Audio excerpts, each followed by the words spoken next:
स्वागत है दोस्तों। आज के मुख्य समाचार में आज लेकर आए हैं आपके लिए देश और दुनिया की सभी ताजा बड़ी खबरें। तो दोस्तों आज की सबसे पहली और बड़ी खबर में आपको बताएंगे, किसानों पर बोले सीएम अशोक गहलोत, केंद्र सरकार संवेदनहीन, जनता की प्रतिष्ठा दांव पर। तो दोस्तों वहीं अगली बड़ी खबर में आपको बताएंगे, पंजाब हरियाणा में किसान और भाजपा कार्यकर्ता आमने सामने। तो दोस्तों अगली बड़ी खबर में आपको बताएंगे, सचिन पायलट ने केंद्र पर लगाया आरोप, कहा झूठ फरेब की राजनीति छोड़ किसानों से बात सुने। वहीं दोस्तों अगली बड़ी खबर में आपको बताएंगे, किसान आंदोलन के समर्थन में आरएलएपी का दिल्ली कूच, आज 2 लाख लोगों को शामिल होने का दावा। वहीं दोस्तों अगली बड़ी खबर में आपको बताएंगे, 3 हवाई अड्डों का नाम रखा अडानी एयरपोर्ट, एआई ने पत्र लिखा, ये कानून का उल्लंघन है। दोस्तों अगली बड़ी खबर में आपको बताएंगे, आज और कल पंजाब से 30,000 किसानों का दिल्ली कूच, 30 दिसंबर को विदेश से पहुंचेंगे पंजाबी। रोड शो के दौरान सांसद मनोज तिवारी को किसानों ने दिखाए काले झंडे। वहीं दोस्तों अगली बड़ी खबर में आपको बताएंगे, भाजपा नेता और किसानों में झड़प, गुस्से आए किसानों ने जाम किया हाईवे, मामला दर्ज कराने की मांग। वहीं दोस्तों अगली बड़ी खबर में आपको बताएंगे, पीएम मोदी और बीजेपी पर बरसे सीएम गहलोत, टिकट नहीं देती लेकिन मुसलमानों का इस्तेमाल करती है पार्टी। वहीं दोस्तों अगली बड़ी खबर में आपको बताएंगे, किसान आंदोलन के चलते सरकार का नया फरमान। तो चलिए देख लेते हैं आज की पहली बड़ी खबर, किसानों पर बोले सीएम अशोक गहलोत, केंद्र सरकार संवेदनहीन, जनता की प्रतिष्ठा दांव पर। तो दोस्तों बता दें, राजस्थान के मुख्यमंत्री अशोक गहलोत ने देश में चल रहे किसान आंदोलन को जनता की प्रतिष्ठा का सवाल बताते हुए कहा है कि किसान महीना भर से सड़क पर बैठे हैं, लेकिन केंद्र की संवेदनहीन सरकार को इसकी कोई परवाह नहीं। दोस्तों बता दें, गहलोत ने कहा है कि कभी मध्य प्रदेश तो कभी अन्य प्रदेश के किसानों से अलग अलग बात करने की बजाय प्रधानमंत्री नरेंद्र मोदी को देश के किसानों से बात करनी चाहिए। अपनी सरकार को 2 साल का कार्यकाल पूरा होने पर मीडिया से संवाद कार्यक्रम में गहलोत ने किसान आंदोलन का जिक्र करते हुए कहा है कि भारत सरकार को समझना चाहिए कि किसान सर्दी में बैठे हैं लेकिन उसे परवाह ही नहीं, इतनी ही संवेदनहीनता नहीं होनी चाहिए। प्रतिष्ठा तो जनता की होती है, जनता की प्रतिष्ठा कायम रहेगी तो नेता की प्रतिष्ठा कायम रहेगी, सरकार की प्रतिष्ठा कायम रहेगी। आज जनता की प्रतिष्ठा दांव पर लगी हुई है। दोस्तों साथ ही उन्होंने कहा है कि किसान 25-30 दिन से सड़कों पर बैठे हैं और कोई सुनवाई करने वाला नहीं है। रोज उनके निमंत्रण देकर भ्रम फैलाते हैं और आरोप विपक्ष पर लगाते हैं। चलिए अगली खबर, पंजाब और हरियाणा में किसान और भाजपा कार्यकर्ता आमने सामने। दोस्तों दरअसल पूर्व प्रधानमंत्री अटल बिहारी वाजपेयी की 96वीं जयंती पर पंजाब और हरियाणा में प्रदर्शनकारी किसानों और भाजपा कार्यकर्ताओं के बीच शुक्रवार को तनातनी बनी रही। दोस्तों बता दें, किसान भारतीय जनता पार्टी के नेतृत्व वाली केंद्र सरकार की ओर से लाए गए 3 कृषि कानूनों का विरोध कर रहे हैं। दोस्तों बता दें, पंजाब और हरियाणा के कुछ स्थानों पर भाजपा कार्यकर्ता और किसानों के बीच मामूली झड़पें हुई। हरियाणा के कैथल शहर में किसान काफी आक्रामक दिखे। चलिए अगली खबर, सचिन पायलट ने केंद्र पर लगाया आरोप, कहा झूठ फरेब की राजनीति छोड़ किसानों की बात सुने। दोस्तों दरअसल राजस्थान के पूर्व मुख्यमंत्री सचिन पायलट ने शुक्रवार को केंद्र पर आरोप लगाया है कि उसने किसान संगठनों के साथ चर्चा किए बगैर नए कृषि कानून लागू कर दिए। दोस्तों साथ ही उन्होंने नरेंद्र मोदी सरकार से झूठे फरेब की राजनीति छोड़कर किसानों की बात सुनने की अपील की है। दोस्तों बता दें, पायलट ने दौसा में पत्रकारों से बातचीत में कहा है कि राज्य सरकारों व किसान संगठनों से बिना कोई चर्चा किए केंद्र सरकार ने जो 3 कृषि विरोधी कानून पारित किए हैं, उसे लेकर अब भाजपा लोगों को साधने की कोशिश कर रही है।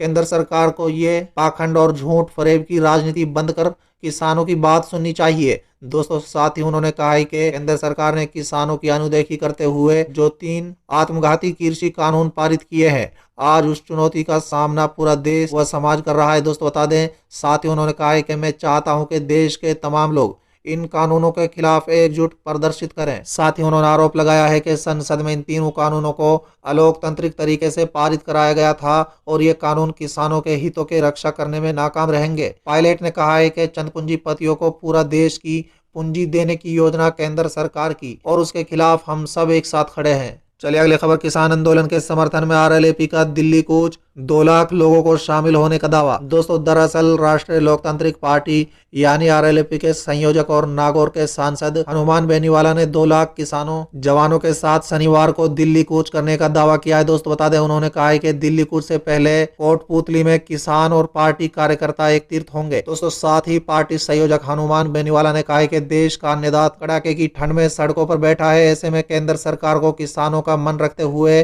3 कृषि बिलों को वापस लेने की जरूरत है। चलिए अगली खबर, 3 हवाई अड्डों का नाम रखा अडानी एयरपोर्ट, एआई ने पत्र लिखा, ये कानून का उल्लंघन है। दोस्तों दरअसल अडानी समूह द्वारा देश के 3 हवाई अड्डों में अपने नाम का प्रयोग करने को लेकर विवाद खड़ा हो गया है। दोस्तों बता दें, अडानी समूह के इस कदम के खिलाफ सरकार नियंत्रित भारतीय विमानपत्तन प्राधिकरण यानी एआई ने अडानी इंटरप्राइज के खिलाफ आपत्ति दर्ज की है। दोस्तों बता दें, प्राधिकरण ने इस संबंध में कहा है कि अडानी ने अपने नाम का इस्तेमाल करके दोनों पक्षों के समझौतों का उल्लंघन किया है। चलिए अगली खबर। आज और कल पंजाब के 30,000 किसानों का दिल्ली कूच। 30 दिसंबर को विदेश से पहुंचेंगे पंजाबी। दोस्तों दरअसल कृषि कानून के खिलाफ पंजाब से किसान शनिवार को दिल्ली कूच करेंगे। दिल्ली कूच के एक माह पूरे होने पर किसान नेता 15,000 किसानों के साथ खनौरी सीमा से दिल्ली में प्रवेश करेंगे। किसान नेताओं ने दिल्ली कूच को लेकर तैयारी पूरी कर ली है। दोस्तों बता दें, 27 दिसंबर को डबवाली बॉर्डर से दिल्ली में 15,000 किसान प्रवेश करेंगे। दोस्तों बता दें, भारतीय किसान यूनियन एकता ने दिल्ली कूच को लेकर केंद्र सरकार के झूठ प्रचार को उजागर करने वाले और किसानों के अधिकारों को पेश करने वाली 2.5 लाख पंजाबी भाषा और 50,000 हिंदी भाषा में छपे पर्चे घर घर बांटे। चलिए अगली खबर। रोड शो के दौरान सांसद मनोज तिवारी को किसानों ने दिखाए काले झंडे। दोस्तों दरअसल कृषि कानून के खिलाफ किसानों का प्रदर्शन थमने का नाम नहीं ले रहा है। शुक्रवार को भाजपा के मेयर प्रत्याशी डॉक्टर वंदना शर्मा के प्रचार प्रसार के लिए रोड शो में भाजपा सांसद मनोज तिवारी अंबाला पहुंचे। अंबाला में जब वो मेयर पद प्रत्याशी डॉक्टर वंदना शर्मा, विधायक असीम गोयल, वो भाजपा प्रदेश प्रवक्ता डॉक्टर संजय शर्मा सहित अन्य भाजपाइयों के साथ रोड शो निकालते हुए अमृतसर नेशनल हाईवे पर पहुंचे तो उन्हें किसानों के विरोध का सामना करना पड़ा। चलिए अगले खबर। पीएम मोदी और बीजेपी पर बरसे सीएम गहलोत। टिकट नहीं देती लेकिन मुस्लिमों का इस्तेमाल करती है पार्टी। दोस्तों दरअसल राजस्थान के मुख्यमंत्री अशोक गहलोत ने शुक्रवार को केंद्र की मोदी सरकार और भारतीय जनता पार्टी यानी बीजेपी को आड़े हाथों लिया है। दोस्तों बता दें, गहलोत ने बीजेपी नेता जफर इस्लाम पर राजस्थान की कांग्रेस सरकार को गिराने की साजिश में शामिल होने का आरोप लगाया और कहा है कि बीजेपी मुसलमानों को एक टिकट नहीं देती और मुसलमानों का इस्तेमाल सरकार गिराने में करती है। दोस्तों बता दें, मुसलमानों को लेकर मुख्यमंत्री अशोक गहलोत ने प्रधानमंत्री नरेंद्र मोदी और बीजेपी पर दोहरा चरित्र दिखाने का आरोप लगाया है। गहलोत ने बीजेपी नेता जफर इस्लाम पर राजस्थान सरकार को गिराने की साजिश में शामिल होने का आरोप लगाते हुए कहा है कि भारतीय जनता पार्टी मुसलमानों को एक टिकट नहीं देती है और मुसलमानों का इस्तेमाल सरकार गिराने में करती है। साथ ही उन्होंने कहा है कि यूपी के अंदर 400 से अधिक टिकट हैं, बिहार में 250 के आसपास सीटें हैं, बीजेपी एक टिकट मुसलमान को नहीं देती। चलिए अगले खबर। किसान आंदोलन के चलते केंद्र सरकार का नया फरमान। दोस्तों दरअसल एक तरफ देश के सभी किसान दिल्ली के बॉर्डर पर कृषि कानून को वापस करवाने के लिए आंदोलन कर रहे हैं और पंजाब में सारे केंद्र टोल प्लाजा फ्री कर दिए गए हैं और धीरे धीरे दूसरे राज्यों में भी टोल प्लाजा फ्री करने का ऐलान किया गया है। दूसरी ओर केंद्र सरकार द्वारा कृषि कानून वापस लेने या किसानों की सुनवाई करने के बजाय सारे देश वासियों पर 1 दिसंबर 2017 से पहले खरीदे 4G वाहनों पर जनवरी 2021 से सभी वाहनों पर फास्टैग लगवाने का ऐलान कर दिया है और अप्रैल 2021 से लागू हो जाएगा। दोस्तों बता दें, इतना ही नहीं, फास्टैग लगवाने के लिए वाहन का बीमा करवाना और कमर्शियल वाहनों के लिए नेशनल परमिट लेने के लिए भी फास्टैग लगवाना जरूरी होगा।